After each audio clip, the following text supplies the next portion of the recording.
教机关为着要鼓励时代伫乐龄中心的学习，邀请18乡镇的乐龄中心做伙举办一成果发表。除了展现教学成果，也有展览甲表演，让时代有发挥学习的舞台，佮鼓励这时代会当行出户外，增加社会参与。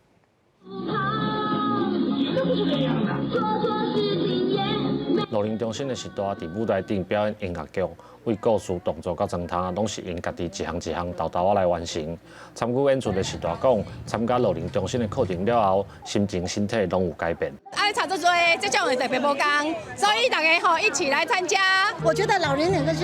跟小朋友是一样的，就是你只要用同理心去跟他玩，然后他们可以心态马上就转换过来，而且参与度很高，包括他们所有的道具都是自己做的，我觉得这点非常的强。为了鼓励时代伫乐龄中心来学习，家己关16早时伫县政府头前举办乐龄中心的成果发表活动，全关18乡镇的时代，唔但有摕作品来展览，佮准备表演的活动。乐龄一直在成长，人数一直在成长，因为大家越来越知道说要对自己老后要健康，爱健康老啦。我们每年都有大概200个新生，就一年一年在成长，发现越来越多人比较能够接受说学习是一件很重要的事。家己关目前65岁以上的人口占全关21.4%。今年度18乡镇的乐龄中心就服务过92000外位的时代。